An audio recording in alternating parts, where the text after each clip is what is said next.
There are places where science ends and darkness begins, where reality fractures and nightmares breathe. These are the tales of Carl Otto's dark anthology.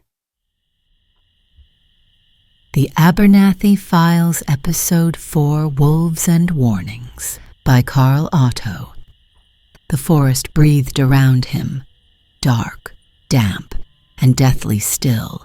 Rick Hanley moved fast, too fast for the uneven ground. Branches tore at his jacket, his boots slipped in the mud. Every breath came ragged, the air thick with frost and panic. Behind him, twigs snapped. Not loudly, not enough to be sure, but just enough to know. He wasn't alone. Rick didn't call out, no use. He'd been yelling for 10 minutes, and no one had answered. The campsite was gone. He stumbled into a clearing, the silver glow of the rising moon spilling across the leaf-strewn ground. He turned, eyes scanning the tree line. Nothing moved. Then, a shape, just at the edge of vision. Low, fluid, wrong. Rick backed away, heart thundering. "Stay back," he whispered, as if saying it out loud would protect him. Another shape to the right, then another. Shadows circling, always just out of reach. He pulled the hunting knife from his belt, hands trembling. A growl rose from the trees, deep, throaty, layered like a chorus of teeth and hunger. Rick turned to run. A blur lunged from the dark. He screamed. Then nothing. The sun dipped beneath the horizon, casting long shadows across the cracked pavement of Millbrook.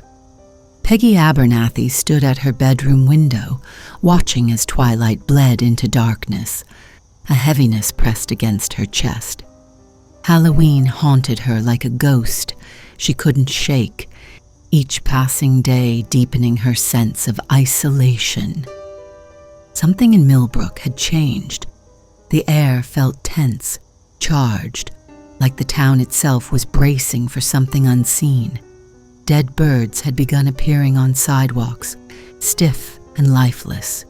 Pets were vanishing, or fleeing their homes entirely, as if they sensed a threat no human could. Neighbors exchanged anxious glances in passing, whispering of omens and dark things moving in the shadows. Peggy clutched the leather-bound book the old woman had given her on Halloween night, a weighty reminder of the mysteries she had only begun to unravel. Its pages brimmed with strange drawings and half-legible incantations, hinting at secrets buried in Millbrook's past, but no matter how much she studied it, Peggy couldn't shake the growing gap between what she knew and what she felt. Every time a shadow danced in her peripheral vision, her pulse quickened. A gust of wind howled through the trees outside, rattling the windows. Peggy shivered. Each breath of autumn air seemed to whisper the same thing. Something is coming. Then, from just beyond her window, a voice cut through the hush, familiar, gentle, concerned. "Peggy, it's me." She blinked, grounding herself, then stepped away from the glass. "I'll be right there," she called. Peggy opened the door to find Nancy standing on the porch, arms crossed, her breath fogging in the cold air. Her dark hair was tucked beneath a knit cap, and her eyes shimmered with a mix of relief and frustration, like someone who just found a friend they weren't sure was still theirs. "There you are," Nancy said, stepping inside. "I was starting to think you'd gone full recluse on me." Peggy tried to smile, but the weight in her chest made it falter. "Just needed some time to process. Everything feels off." Nancy's expression softened as she stepped closer. "You've been avoiding everyone, Peg. It's been weeks. Are you okay? I mean, really?" Peggy rubbed the back of her neck, guilt prickling her skin. "I'm fine, just busy." You know how things have been since Halloween, with Tom and the others disappearing into that weird yellow fog. Nancy nodded slowly. Right. And have you noticed all the other weird stuff since then? Pets disappearing, lights flickering. Everyone's on edge. It's like you're carrying it all on your own. And I don't like it. Peggy's voice was soft. I know. I'm sorry. There was a pause of awkward silence before Nancy broke it. You heard about that guy, right? The hunter they found 2 days ago? Peggy shook her head. Rick Hanley, Nancy continued. They found his body in the woods, near that deer path we used to sneak off to when we were kids. No wounds, no blood, just dead, like his heart gave out. But there were wolf tracks all around, deep claw marks on the trees. She hesitated. One of the deputies said it wasn't random. The claw marks, they looked purposeful, almost intelligent, like they meant something. Peggy's eyes flicked toward her book on the table. Something in her stomach turned. She looked back out the window. The dead birds, the skittish animals, the way people whisper. Mr. Hanley, it's like the whole town knows something's wrong, but no one wants to say it out loud. She hesitated. Something happened the other day, at Mr. Garrett's bookstore. Nancy tilted her head. Something like what?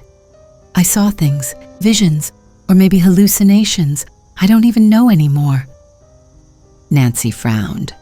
Like ghosts? Peggy gave a bitter laugh. Worse. Worse? Nancy asked, a trace of skepticism creeping into her voice. Peggy hesitated, the memories still raw. I think there's a cult. I think Garrett was part of it. There's something waking up in this town, and I need to figure out what it is. Nancy studied her for a long beat, concern etched across her features. Peggy, you sound really freaked out. I am freaked out, Peggy snapped, her voice cracking under the weight of it all. But I'm not making this up. Something dark is stirring in Millbrook, and I can't just sit here while it creeps closer. Nancy's arms dropped to her sides. For a moment, she looked like she might argue. But then she saw something in Peggy's eyes. Grief, exhaustion, and a kind of bone-deep certainty. I'm sorry, Nancy said, her voice softening. I worry about you.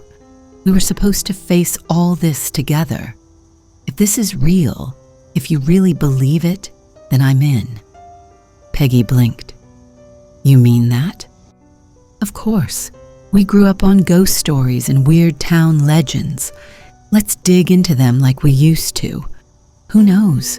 Maybe there's some truth in all the old whispers. Peggy let out a breath she hadn't realized she was holding. Okay, let's start with the library.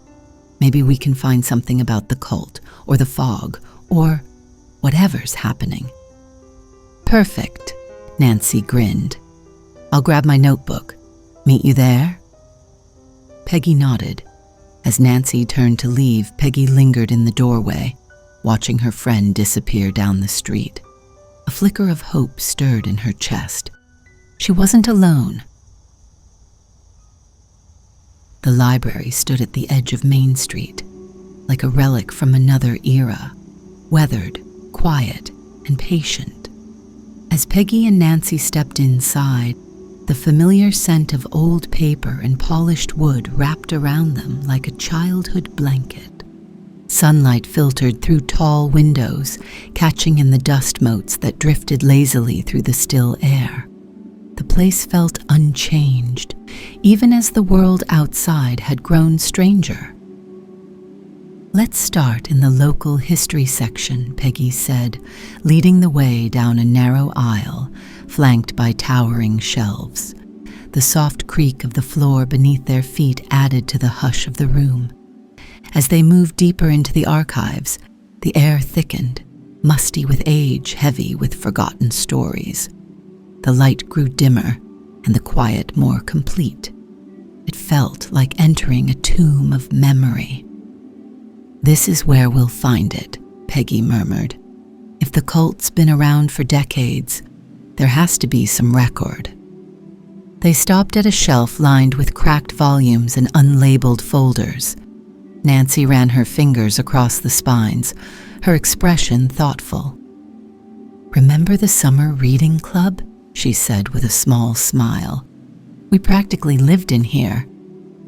"Yeah," Peggy replied, smiling briefly. "Back when the worst thing we had to worry about was overdue books." The nostalgia flickered and faded, replaced by the cold weight of now. Peggy opened a filing cabinet and began rummaging through yellowed envelopes and clippings. "I'll take anything that looks like cult activity or strange disappearances. You check for anything tied to Jackson Abermathy." Nancy nodded and pulled a dusty binder from a shelf. The room settled into the rhythm of rustling paper, quiet breathing, and the distant ticking of the old clock above the checkout desk. "Look at this," Nancy said suddenly, holding up a brittle newspaper clipping. "It's from the 50s, talks about strange lights in the woods, people vanishing."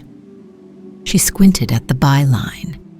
"Wait, this was written by Jackson Abermathy. Is that your grandfather?" Peggy's head snapped up. "Yeah, that's him." She stepped closer, scanning the headline, "Mysterious disappearances linked to local folklore." "He was always warning me about the old deer path," she added quietly.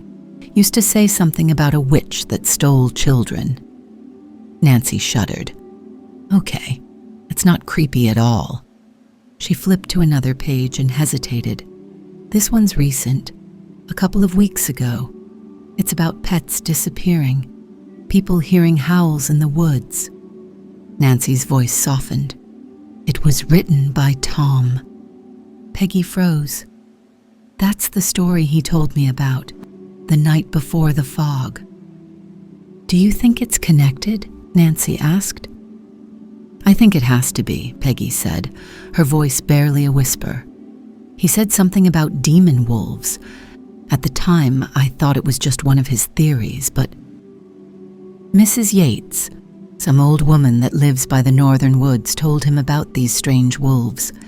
Maybe we should talk to her," Nancy questioned. "That's a good idea. We can go tomorrow," Peggy replied, before returning to their research. They spent the next hour buried in papers, piecing together half-forgotten names, half-believed stories, and eerie coincidences. The deeper they dug, the clearer the pattern became. "Look at this," Nancy said, tapping a worn page. "Symbols clawed into trees near the deer path. People said it was a cult performing rituals, animal sacrifices." "It says the detective investigating it disappeared," Peggy read aloud. "Just vanished." She looked up, her expression grim. This wasn't just rumor. People were scared for a reason. Nancy's voice lowered. "If this is real, if something's coming back, are we sure we want to keep digging?" "I think we already have," Peggy replied. "And if we stop now, we might not get another chance." The librarian's voice floated in from the front desk. "We'll be closing in 10 minutes." Nancy stretched, her shoulders stiff. "We should probably call it." "Yeah," Peggy agreed. "I'm going to ask my dad if he has any of Pop's old things. Maybe there's something he never published, something personal." Nancy slung her bag over her shoulder. "If your Pop was warning people back then, maybe we're picking up where he left off." The comforting smell of roasted chicken filled the Abermathy home, masking the tension that lingered just beneath the surface. Peggy sat at the dinner table, absently moving peas around her plate, while her parents chatted about work and the weather, trying to pretend everything was normal. But nothing felt normal anymore. The soft clink of silverware, the hum of the television in the next room, familiar sounds, but to Peggy, they echoed like ghosts. She cleared her throat. "Mom? Dad?" Both parents looked up, her mother with a pleasant smile that faltered almost immediately, and her father with a glance that betrayed unease. "I've been thinking about Pop-Pop," Peggy said. Her mother's smile vanished, replaced with something far more guarded. Her father shifted in his chair and rubbed the back of his neck, a tell Peggy had known since childhood. "What about him?" her mother asked, tone carefully neutral. "I was wondering if we still have any of his things, his journals maybe, old stories, anything." Silence settled over the table like a cold fog. "Sweetheart," her mom began gently, "you know what happened. He went missing. We never got any answers." "I know, but I still want to understand who he was. I remember the stories he used to tell me, but it feels like there's more to them now, like he knew something." Her parents exchanged a look, one of those long, silent conversations they'd perfected over the years. Then her dad finally spoke. "We might have some of his boxes in the attic. Photos, old notebooks, I think." His voice was soft but strained. "It's not something we've gone through in a long time." It's painful, Peggy," her mother added. "We've tried so hard to move forward, losing him like that. It never made sense." "But that's why I need to see," Peggy insisted. "What if he left something behind, something important?" Her father sighed. "He was working late at the paper, said he had a lead on something big. Then he just vanished. No signs of struggle, no note, just gone." Peggy swallowed hard. "So no one ever found anything? No clues at all?" Her mom looked down at her plate. "Only rumors. People said he was chasing ghost stories, said he'd lost his grip after your grandmother passed." "He didn't lose his grip," Peggy said, her voice rising. "I think he knew something no one wanted to believe." Another beat of silence passed. Then her father nodded. "If you're really sure, we'll look through the attic this weekend. But I want you to be careful with what you find. Some doors stay closed for a reason." Peggy met his gaze. "I'm not a kid anymore."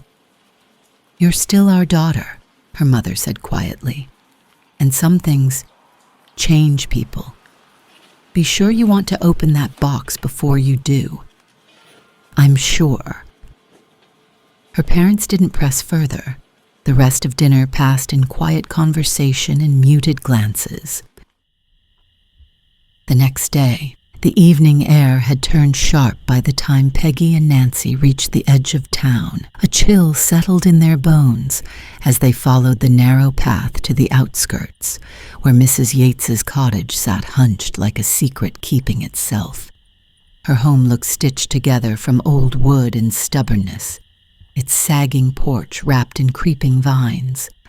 A rusted sign dangled from a nail beside the door. "Beware of the wolves." Nancy frowned. "You sure this isn't just some elaborate Halloween prop?" "She's strange, but not theatrical," Peggy replied. "And Tom said she warned him before the fog." Nancy nodded, swallowing her doubt. They climbed the porch steps and knocked. A moment later, the door creaked open. Mrs. Yates stood in the entryway, wrapped in a patchwork shawl, her wild gray hair fanned out like dandelion fluff, caught in a storm. Her eyes, sharp and unsettling, flicked between them. "You came," she said, her voice dry and brittle like fallen leaves. "I felt the air shift earlier. It told me you'd arrive." Peggy managed a polite smile. "We were hoping you could tell us more about the wolves." "Ah, the hungry ones." She stepped aside. "Come in."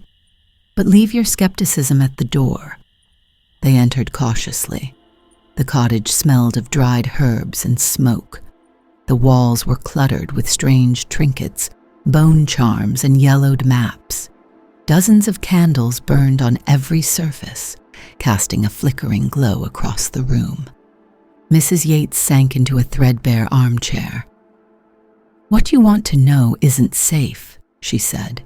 "But you already know that, don't you?" "We need to understand what's happening," Peggy said.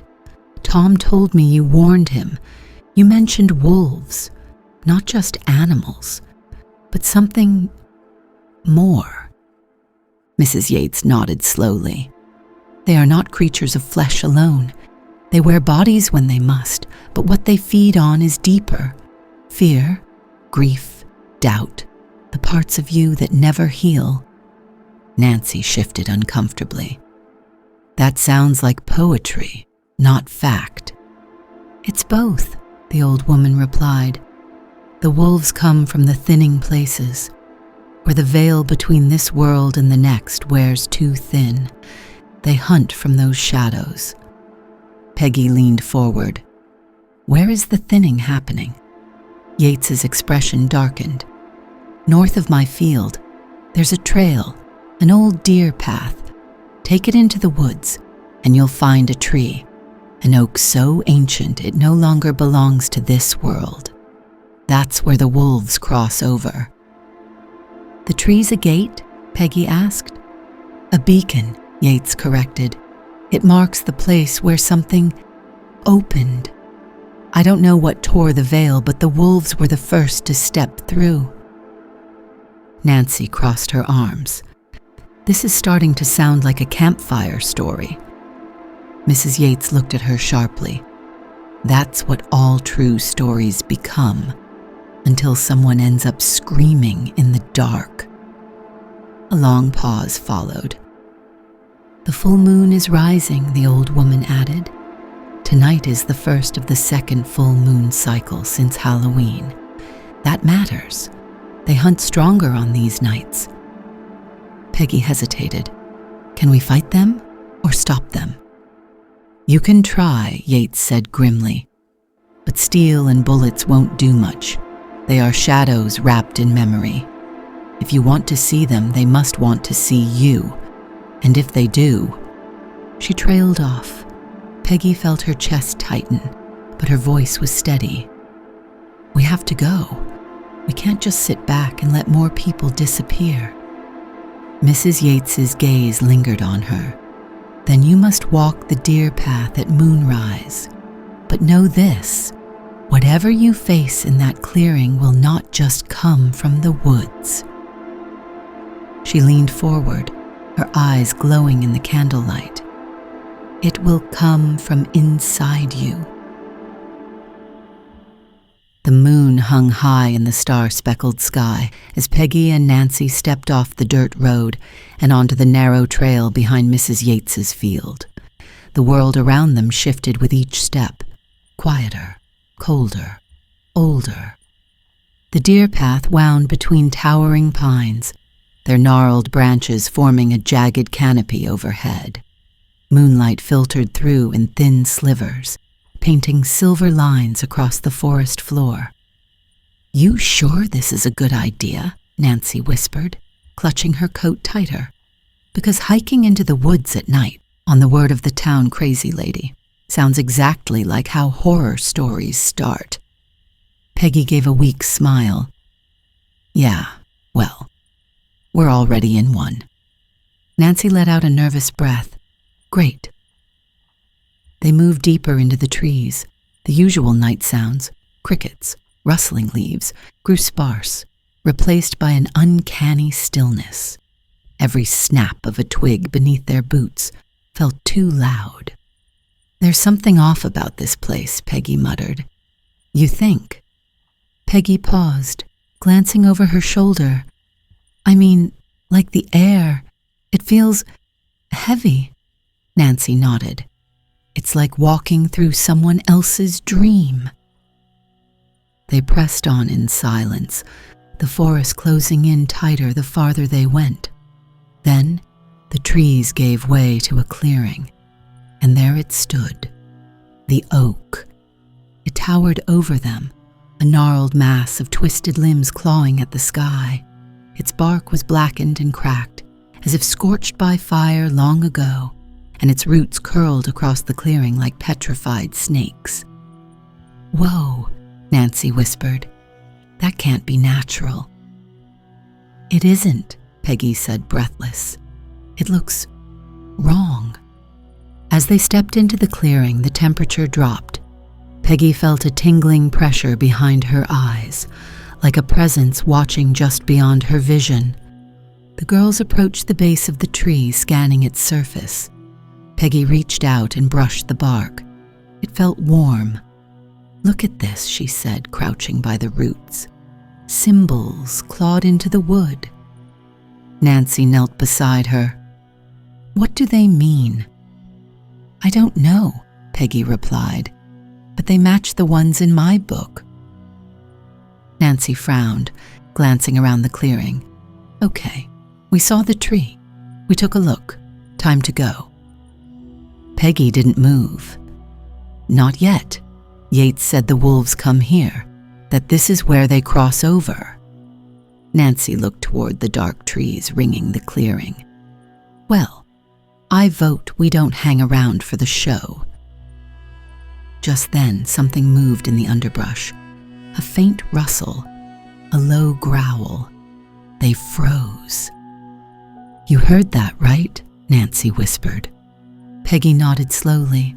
Her hand reached into her bag and pulled out the old revolver. She didn't raise it, just held it, like a talisman. Nancy stared at the weapon. "You brought a gun?" "I told you I'd be ready for anything." "Okay, but anything is apparently a lot closer than I expected." Another growl, this time closer, then silence. "Let's go," Peggy said quietly. They turned and began to retrace their steps. The moment they stepped off the path, Nancy stumbled. Her foot caught a hidden root, and with a yelp, she pitched forward and disappeared. "Nancy!" Peggy lunged forward, barely catching sight of her friend as she tumbled into a gap in the earth, hidden beneath moss and undergrowth. The sound of snapping branches and a heavy thud echoed up from below. Peggy dropped to her knees at the edge of the crevasse, heart pounding. "Are you okay?" A moment of silence. Then, "Yeah, I think so." Nancy's voice rose from the darkness, breathless but intact, just a bit scratched up. Peggy exhaled in relief. "Can you climb out?" Nancy shifted below. "Not easily. It's steep, but hang on. There's something down here." Peggy blinked. "What do you mean, something?" "It's like a den. There are bones everywhere. Old ones, wolf bones, I think. And wait, there's something sticking out of the dirt." "Nancy, maybe don't touch." "It's a stone," Nancy interrupted.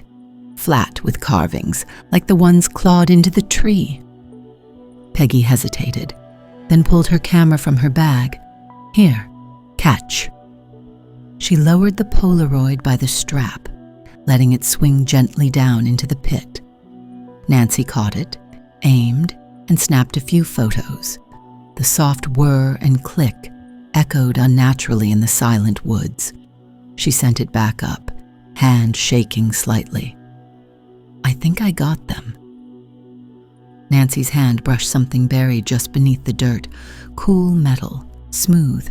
She dug it out, a badge, bent, rusted, the words "Detective" and "Millbrook Police" barely visible.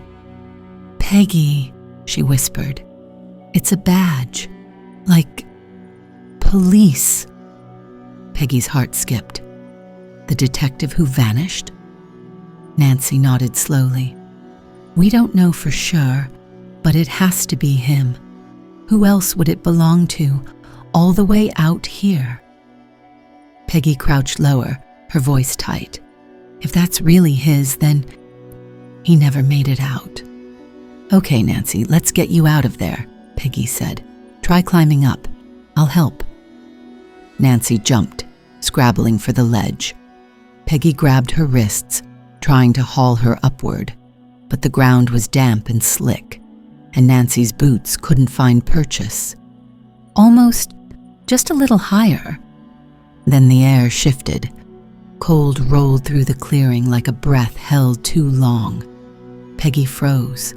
Below, Nancy looked up, eyes wide. What is that?" From the shadows near the bones, a mist began to curl, thick and black, like smoke underwater. It snaked along the den floor, wrapping around the skeletal remains.